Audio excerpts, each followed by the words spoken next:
me quickly recap some info from a video that I did a couple of weeks ago. So we heard what the soldiers said, that their post wasn't fortified, that there was no drone defense capability. Quote, I would put it in the none category. 6 Americans were killed, more than 20 were wounded, and Pete Hegseth stood at the Pentagon podium and called it a squirter that hit a fortified operations center. That was the original story that we're talking about. And here's what's happened since. Congressional oversight kicked in on 2 tracks. 4 Democrats on the Senate Armed Services Committee opened a probe. And separately, Congressman Pat Ryan, an Iraq war combat veteran, led 12 of his fellow Democratic veterans in the House in demanding an immediate investigation into the force protection failures that led to those 6 deaths. 2 separate oversight actions. The same survivor's account drove both of those. And that matters quite a bit. Members of Congress looked at those accounts and decided they were serious enough to trigger formal oversight. My goodness, they had to do something. Now, here's where it gets harder to explain away.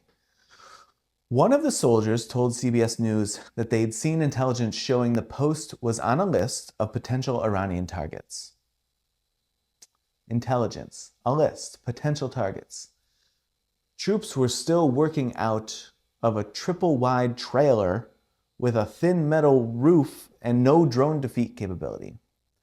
Prior to the attack, discussions had taken place about whether that location should even be used as a secondary operations center because it concentrated too many troops in a location that was not defensible from threats from the sky.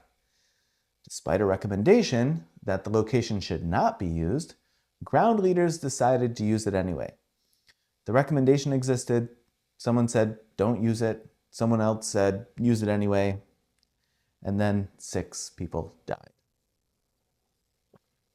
The House letter doesn't stop at Port Shuaiba, the port where it happened. But that's what makes it a bigger story than just a single accountability fight. The members are asking whether overhead force protection has been accounted for at the other 19 military sites in the area of responsibility, and whether force protection posture was based on previous in-theater operations with outdated or insufficient information. 19 other sites with 50,000 troops in the region. And lawmakers are asking whether the baseline assumption about drone threats, the one that left that port exposed, also applies anywhere else. The senators made the same point in their letter.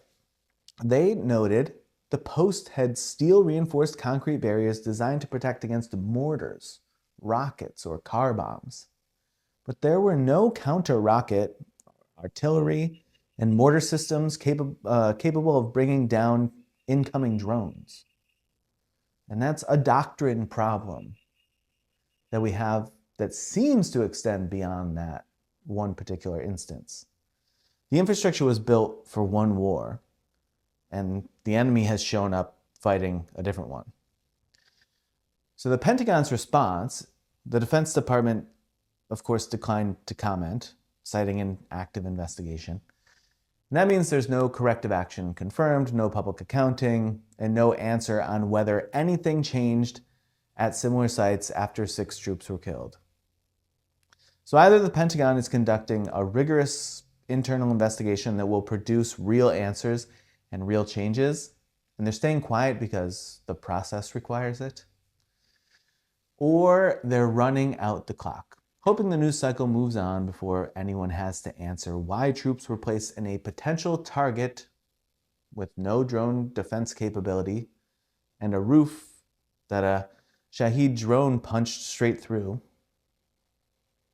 So those are a couple options. You can decide which one best fits the pattern that we see everywhere else. What I want you to notice is this. The original story was survivors versus Hegseth. This story is different. Now it's members of Congress, veterans, people who've been in combat, reading those survivor accounts and deciding they're serious enough to investigate. Now it's formal letters with deadlines. Now it's questions about 19 other bases. Now it's a documented recommendation not to use that post that got overridden. The Pentagon called it a squirter. One unfortunate thing that squeaked through. Congress is calling it a systemic failure. The military presence at that port had basically no drone defeat capability, despite requests for further support. The requests were made. The additional support never came. 6 people are dead. Someone made that call.